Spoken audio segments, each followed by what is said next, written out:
Hi everybody. I recently had to take the tail apart on my Cessna 170 because of an expensive mistake. Watch to the end to see what cost me so much money and how you can avoid being as dumb as I was. Taking the tail apart and putting it back together again requires some kind of test flight just to ensure that the airplane is safe to use. At least, that's what you would think. You see, in the government and in the airlines, there are requirements to test fly airplanes after certain work in order to preclude transferring unacceptable risk to crew and to passengers. These risks are so significant, in fact, that specific selection, training, and evaluation is required in order just to become a pilot who can conduct these post-maintenance functional check flights. Flying small airplanes under Part 91 in general aviation in the US, the decision to require a post-maintenance check flight is really just up to the owner and the pilot. Once a repair has been signed off and that airplane is released as airworthy, there's no differentiation between accepting an airplane after significant work on the structure, controls, and systems, or accepting an airplane after receiving something like a new GPS installation. Even when the pilots, maintainers, and others recognize that some sort of flight evaluation is needed, there is not much guidance on how to go about doing this safely and appropriately. So here's how I tackled this. The tail wheel was off and the tail was taken apart. The tail wheel attach bracket was off. The structure of the rear fuselage was not modified and was seen to be in good condition. So that means that all of the stuff in red was affected, but all the other stuff we know is still good. So that means that this is the list of things that might be affected. So for each of these airplane parts, we have to think about what it means to us if they aren't properly attached, aren't working, or if they're not working properly. If the tail falls off in flight, I die. So I need to figure out a way to see if the tail is likely to fall off before I get to a spot where I will die.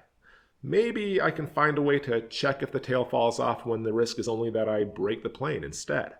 So I have to think about this away from the airport. And that decision to slow down and think methodically about this process, that goes for maintenance as well.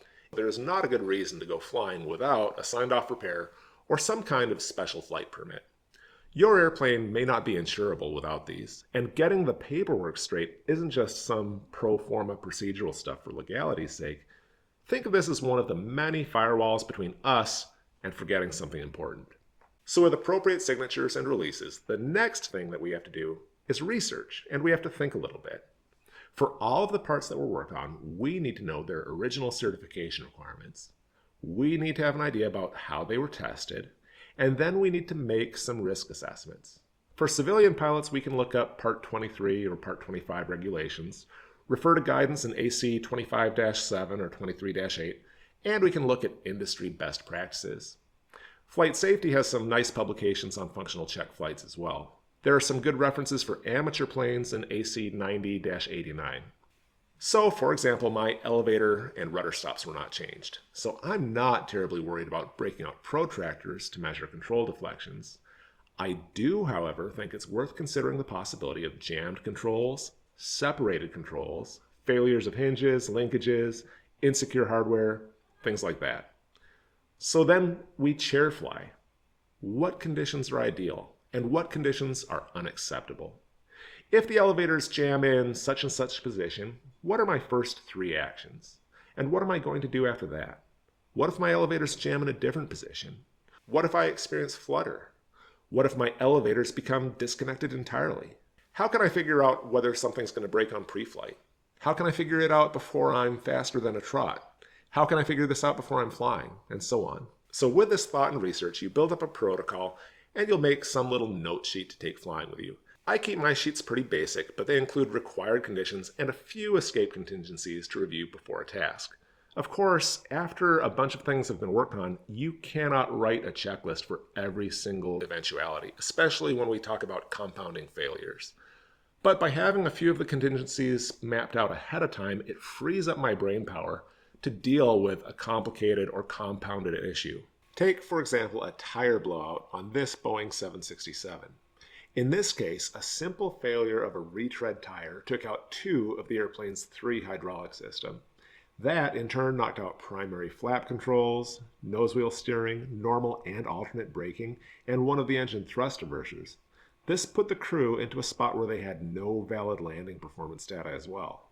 It took a lot of in-cockpit processing and decision-making to navigate a very complex interplay of problems which this crew handled marvelously. And a simple failure triggered a cascade of events that put the crew into a complex position. Since these types of cascading events are more likely on function check flights, spare brainpower in the cockpit is the name of the game, whether you're in something big or something small. I like to think that I know myself pretty well, and I know that if I wind up with stuck flight controls, I'm going to think that I'm pilot enough to stuff my disabled Cessna 170 back into this little general aviation airport where my car, my maintenance support, and my hangar lived. This is a siren song. I want to go home to where it's convenient, so I'll try to do something stupid. But just 13 miles away, there's an airport with 10,000 feet of runway, fire services, and all the goodies. So a quick glance at my protocols before I start a sequence of tasks primes me to default to diverting to the big airport if there's a controllability issue. It's a way to stop me from being stupid before I actually become stupid. And it's this research, thought, and preparation that really defines the outcomes for these functional check flights, or any type of test flight really. You don't need to be the greatest pilot. I'm definitely not. And you don't need to be the smartest guy in the room. But you do need to have the ability to set some baseline plans, some contingencies, and some limits for yourself ahead of time. You need a balance of being open-minded and humble enough to know when you've got your head in your rear, and that happens to me plenty, but you also need to be thick-headed enough to tell a room full of experts to eat it when you believe their directives are dangerous. Or don't tell them to eat it, but just refuse that dangerous directive. So you don't have to be bright, you don't have to be awesome, but you do absolutely have to stay balanced. Because these flights can and do have things go wrong. This was a first flight after construction, no fatalities. This was a first flight after prolonged restoration. Also, thankfully, no fatalities.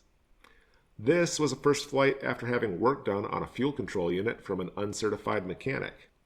Again, thankfully, no fatalities. But these other accidents weren't so lucky. This was a flight after control rigging.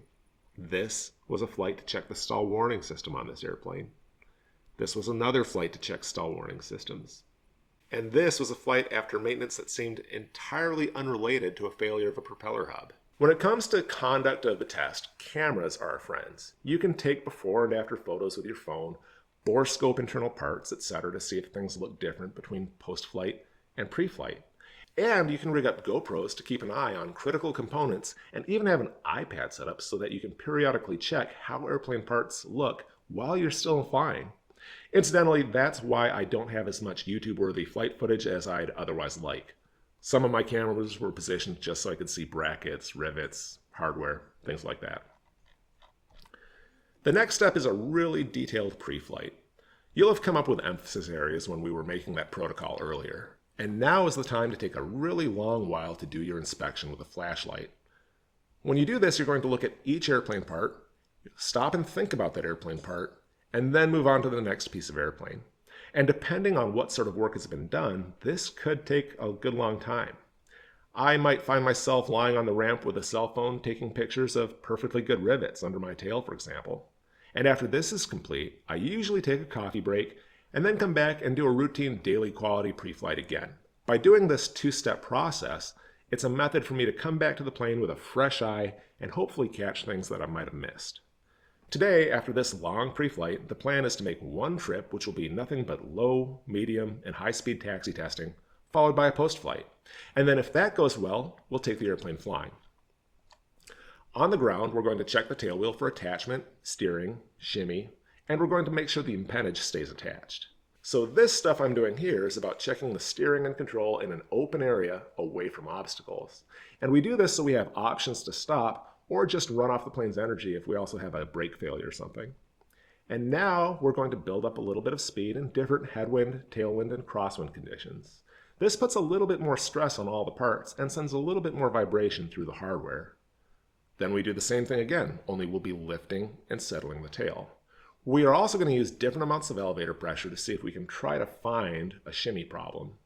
And with that done, we do the same thing on a hard surface because soft surfaces and hard surfaces have different issues with vibration and shimmy and things like that. All that went great. The hardware looks just like it did before. Nothing that was supposed to move didn't move, and nothing that was not supposed to move did move. We also checked a lot more than just our tail wheel by doing this. We got close to the flaps up stall speed of the airplane, and we flew the tail on and off of the ground. And we also checked the empennage by putting it near flight aerodynamic loads and putting near flight aerodynamic loads onto the flight controls. Because all of that seemed pretty normal, we're ready to go flying. Working up into our maneuvering area, we established that our tail-mounted ADS-B out transmitter is working, and we do that by talking to approach control. We trim the airplane for various speeds, then pitch the airplane off those speeds to see if the forces feel about right.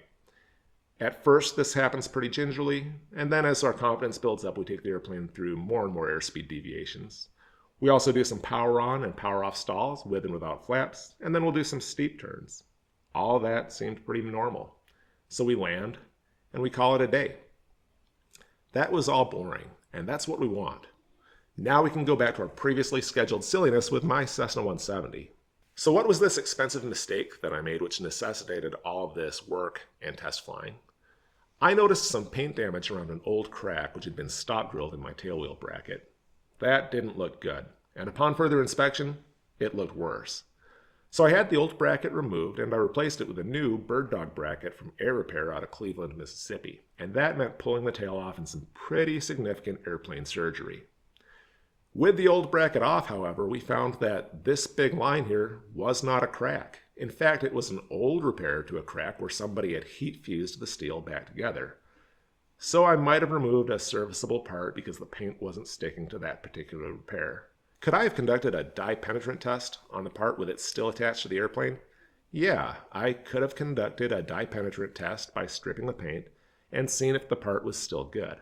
And because the 1952 Cessna 170B still used a steel rather than an aluminum tailwheel bracket, I had other concerns. Was the metal underneath the bracket good? So I opted to spend money instead of spend brain power and hang new parts on the plane. Because I like flying in lots of wind and into austere conditions and get all goofy, I need the fewest question marks in my mind about my planes. Still, I overreacted here. My first move should have been non-destructive testing in place. When you conduct these test flights and things go well, they're boring. And even when things don't go well, let's say the equipment fails, they're still pretty boring. And this boring routine masks the true risks involved in these functional check flights, and those risks are deadly. If we take testing a stall warning system, for example, we all stall airplanes a whole bunch in flight training. We stall again a whole bunch when we go to the simulators for recurrent flight training. And if you're like me and you fly airplanes for fun, I fly aerobatics for fun, you probably stall a bunch there too. But if we take a test until we see some observed behavior, we set ourselves up to take that test too far. So instead of setting up a slow deceleration and continuing that deceleration until we get a nose drop, a wing drop, or something like that, we can set some sort of discontinue value. So we will say we'll derive a stall speed and we'll take the test to 10% below that derived stall speed. If we've made it to 10% below our derived stall speed and we still have not observed what we're looking for, it's safe to say that something's up. It could be that my math is wrong. It could also be that something got mounted upside down in the wrong location. Some vortex generators weren't installed, things like that. So if you're at that discontinue value, get back into the middle of the envelope, go land, figure it out. And this idea is applicable to other things as well. I used to test negative torque sensing systems on turboprop airplanes, for example. This would involve shutting down an engine in flight and watching to see what would happen. It should behave a certain way within a certain amount of time. To deal with things that could potentially go wrong, we had to keep the airplanes very light, and that meant a light fuel load distributed on both sides of the airplane. And having a light fuel load distributed on both sides of the airplane had a whole bunch of other follow-on concerns if things didn't go as planned on the test. So just testing the negative torque sensing system had a whole series of criteria that we had to meet to go off and go fly that test. And these flights, because they're so simple, that simplicity can sometimes lead pilots to paint themselves into deadly corners.